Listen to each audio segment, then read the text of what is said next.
Assalamualaikum warahmatullahi wabarakatuh. Alhamdulillahi rabbil alamin. Wassalatu wassalamu ala asyrafil mursalin Muhammadin wa ala alihi wa ashabihi wa man ittaba'ahu ila yaumiddin. Maha suci Allah Subhanahu wa taala yang kembali mempertemukan kita untuk saling mengingatkan antara satu dengan yang lain sesuai dengan perintah Allah Subhanahu wa taala dan perintah Rasulullah sallallahu alaihi wasallam dalam firman-Nya, antara lain wa tawassaw bil haqq wa tawassaw bis sabr. Bagaimana kita dapat terpelihara dari berbagai kalimat yang dapat merusak lisan kita. Allah Subhanahu wa taala mengingatkan kepada kita semuanya agar senantiasa menjaga lisan dari berbagai hal yang dapat membahayakan diri kita melalui lisan ini. Kita perhatikan surat An-Nur, surat 24, ayat 24. A'udzu billahi minasy syaithanir rajim. Yauma tashhadu 'alaihim alsinatuhum wa aydihim wa arjuluhum. يوم تشهد عليهم ألسنتهم وأيديهم وأرجلهم بما كانوا يعملون. Pada hari yang pasti akan kita alami, pasti semua manusia akan mengalaminya. Pada hari itu lisan akan bersaksi. Saat di dunia digunakan dalam hal apa saja lisan ini? Apakah semuanya perkataan yang kita ungkapkan kepada orang lain selalu bermakna? Atau ada perkataan-perkataan mungkin diniatkan ataupun tidak diniatkan? Ada perkataan yang tidak berguna, bahkan membuat orang lain sakit hati, membuat orang lain kecewa. Allah Subhanahu wa taala mengingatkan kita semuanya bahwa nanti pada hari kiamat lisan akan bersaksi. Yauma tashhadu 'alaihim alsinatuhum. Kalimat tashhadu 'alaihim, bersaksi menuntut, bersaksi mendakwa. Sangat ngeri kalau lisan ini nanti bersaksi mendakwa kita, menuntut kita. Saat di dunia banyak orang yang bisa berbuat bohong, berdusta, memutarbalikkan kalimat untuk supaya orang tertarik. Nanti di akhirat lisan akan bersaksi, menyatakan ketidaksenangannya diperlakukan seperti itu. Allah Maha mendengar semua ungkapan kita, dan tidak hanya mendengar, tapi juga Allah mengetahui niat yang tertanam dalam kalbu kita. Manusia diberi oleh Allah Subhanahu wa taala kemampuan untuk membuat alat elektronik yang dapat merekam suara, merekam gerakan fisik, tapi tidak sampai dapat merekam isi kalbu. Nanti di akhirat isi kalbu kita juga akan tersingkap dan akan terdengar suara hati kita. Karena itu Rasulullah sallallahu alaihi wasallam mengingatkan kita semuanya agar senantiasa menjaga lisan untuk senantiasa berada dalam keadaan zikir, ungkapannya benar, bermakna bagi yang lain.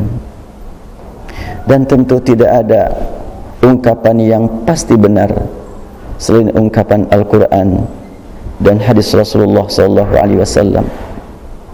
Rasul bersabda sambil menunjuk kepada lisan, kuffa alaika hadza, tahan oleh kamu lisan ini.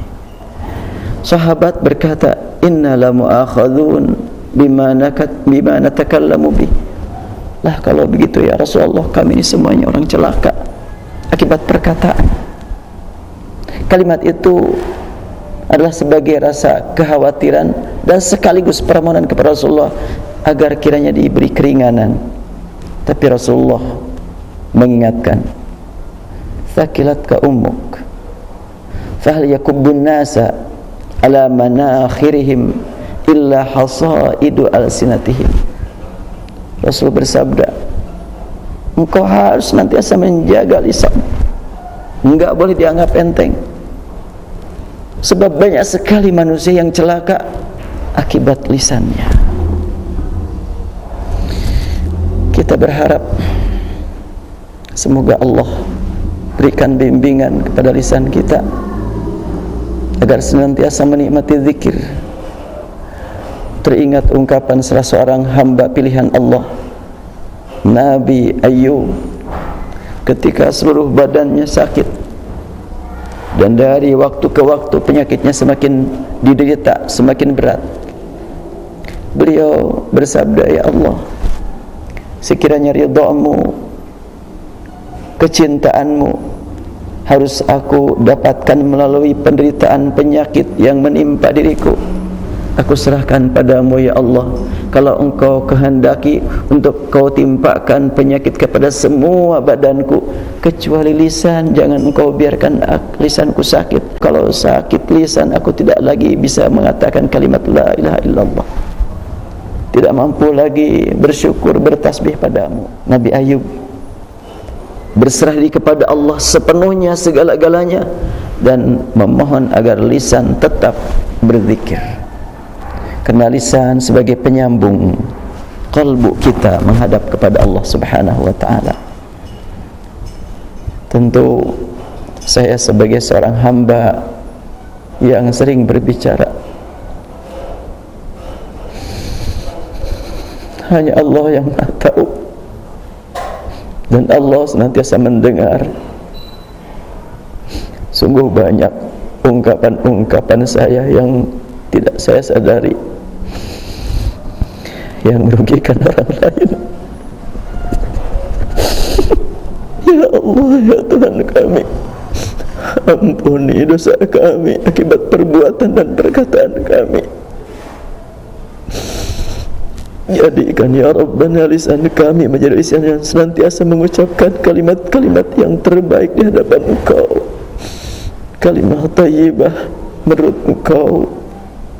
Selamatkan lisan kami ya Allah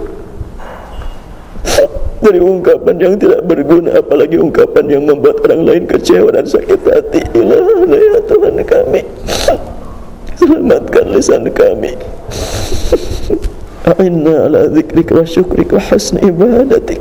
Ya Allah, Tuhan kami, berikan kepada kami pertolongan untuk senantiasa mengucapkan kalimat-kalimat yang bermakna, yang berguna buat kepentingan kehidupan di dunia dan di akhirat, kepentingan pribadi, keluarga dan umat. Rabbana atina fid dunya hasanah wa fil akhirati hasanah wa qina adzabannar. Walhamdulillahi rabbil alamin. Wabillahi taufiq wal hidayah. Assalamualaikum warahmatullahi wabarakatuh.